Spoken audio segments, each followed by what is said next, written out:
Hello everyone. আজ যাবো ইউনিভার্সিটিতে রেজাল্ট তুলতে, আর তারপরে একটু শপিং করতে যাওয়ার কথা। কিন্তু রেজাল্ট তুলতে তুলতেই আমার 3টে বেজে গেছে।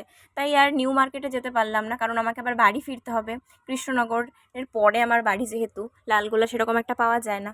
তো কাছাকাছি শ্যামবাজার ছিল বলে শ্যামবাজারে গিয়েছিলাম। আর আমি মোটামুটি এমনি শ্যামবাজার থেকে টুকটাক জিনিস কিনতাম যখন দমদমে থাকতাম।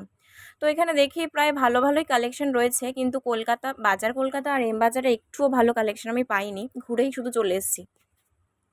তো তারপর এখানে কুর্তিগুলো দেখছিলাম, 300 350 এরকম টাকা দিয়ে শুরু হচ্ছিল।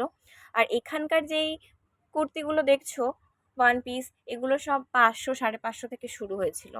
তো আমি একটা ব্যাগ কিনেছিলাম, একটা শাড়ি কিনেছিলাম, আর একটা ফোনের কভার কিনেছিলাম, জুতোও দেখেছিলাম, পছন্দ হয়েছিল কিন্তু কিনিনি, লেট হয়ে যাচ্ছিল। তো তারপর আমি শিয়ালদা চলে গেছিলাম 7টা 20 ট্রেনটা ধরবো বলে, কারণ এরপরে আর ট্রেন নেই। তো চলো আমি বাড়ি যাই, টাটা।